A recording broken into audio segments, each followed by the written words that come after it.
Сәлем баршаңызға. Бүгін біз этно стильдегі бөлмеге дизайн ретінде қолданылатын қуыршақ жасайтын боламыз. Ол үшін бізге картоннан қиылған қуыршақтың денесінің қол-аяғының үлгісі, мендер және бүйір мата, ақ түсті қуыршақты жасау үшін және киімдерін жасау үшін сары бүйір мата, кажекейіне және тақиясына фетр, және де көйлегін жасау үшін қандай да бір мата таңдап қоюыңыз қажет болады. Және шашына арналған бізге қара жіп керек.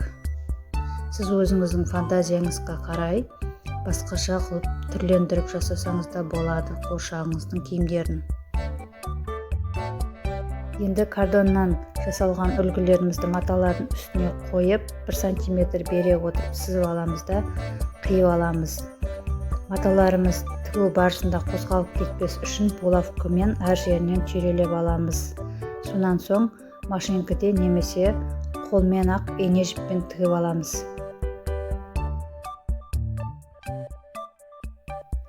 Төменгі жағынан қуыршақтың денесінің выточка жасаймыз. Кішкене ғана екі жағынан осы выточкаларды біріктіріп тігіп жібереміз. Сол кезде қуыршағымыздың денесі дөңгеленіп әдемі болып шығады.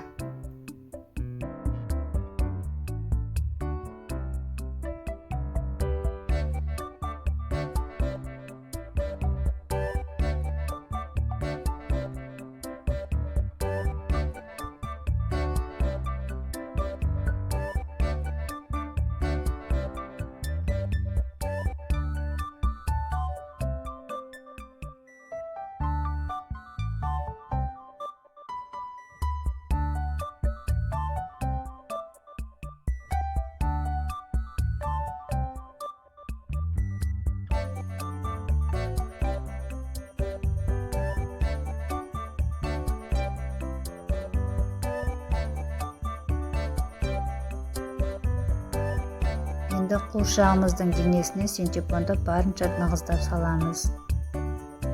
Нығыздап салып болғаннан кейін бастың жоғар жағын ине жіптің көмегімен бүріп тігіп тастаймыз, біріктіріп. Кейін осы жерлерге шашын орналастырамыз.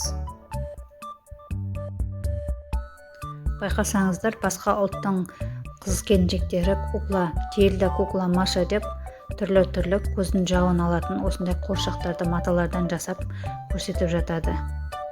Және де сатып жатады. Неге? Қазақтың қыз-келіншектеріне қазақша стильде қуыршақтарды матадан тігіп, осылай бөлмелерімізді безендірмеске, көрмелерге қоюға да әп-әдемі. Тіпті балалардың қолына ойнауға да жасап беруге болады. Кететін матаның расходтарды көп емес.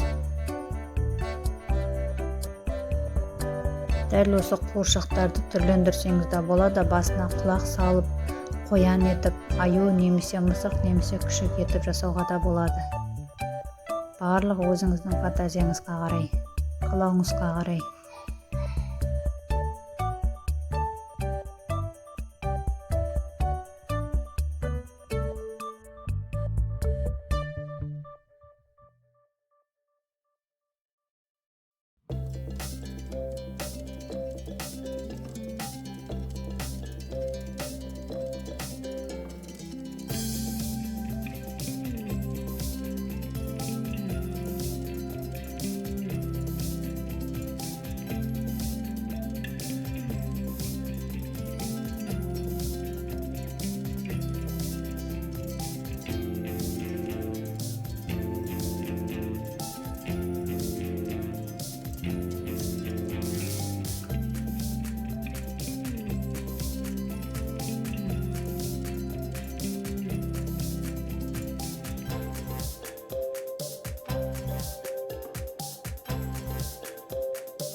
Шаштарын қалың қара жіптен 15 см ұзындықта өлшеп қиып аламыз молдау қылып.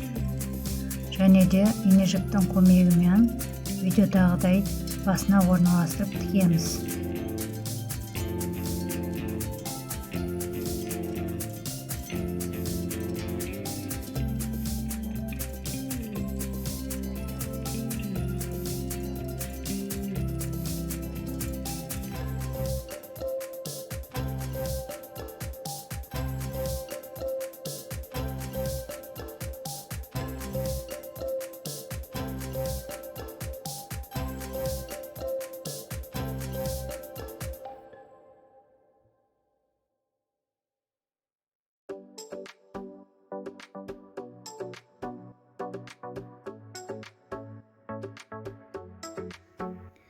Әрі қарай қуыршақтың киімін тігеміз. Ол үшін манағы қағаз қуыршақ үлгіні қолдансақ болады. Сол бойынша қажекейін қиып дайындап аламыз. Және көйлегін тігетін боламыз.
You said never let me go. You said never let me go. You said never let me go. You said never let me go. You said never let me go. Енді көйлегін тігу үшін ұзындығы 43, ені 19 болатын матаның қиындысын алдым. Менде атлас мата. Кез келген мата жарай береді көйлекке. Осылай екі бүктедім да жанын 10 см шамасында ортасына қарай қидым. Бұл бізде қазір қолы сиятындай етіп қалдырдым. Бұл екі жаны болады. Және бір жағынан қол сиятын осындай 10 см қалдырамыз да төменге қарай екі жағын тігіп жібереміз. Әрмен қарай фатенді мен белдемше етіп тігіп жатырмын. Сборка жасап белдемше тігеміз фатеннен.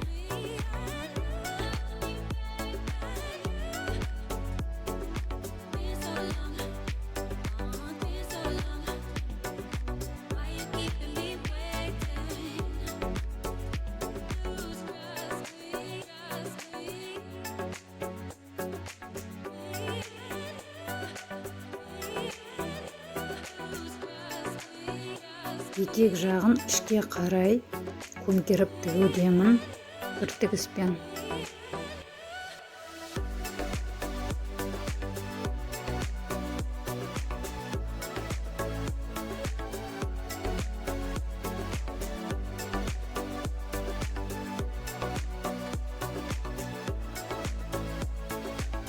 жиектерін барлығын айналдырып зигзагпен тігіп шығамыз.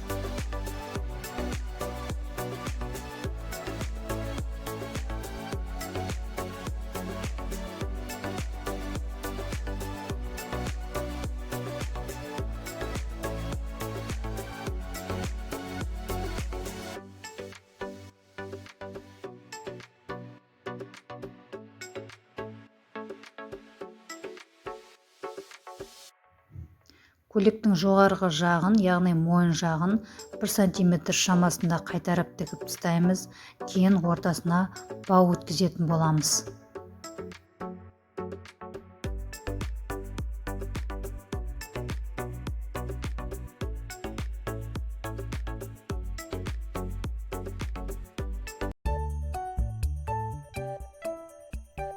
Енді юбка жағының жан тігісін біріктіріп тігіп тастаймыз.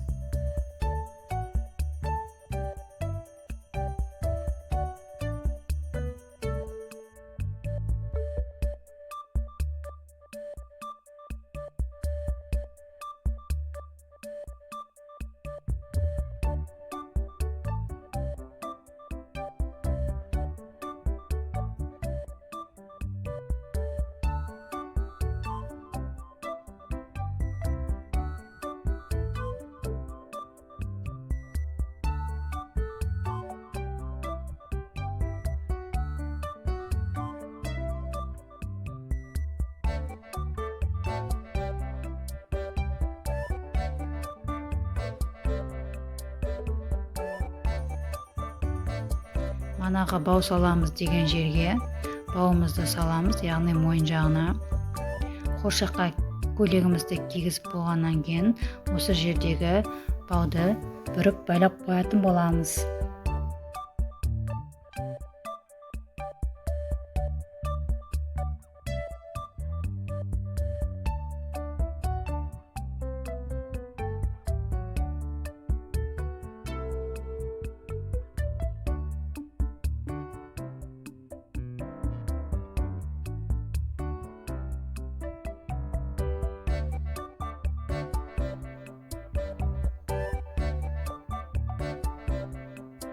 Егер менің видеом сіздерге пайдалы болса, лайк, комментарий қоюды ұмытпаймыз.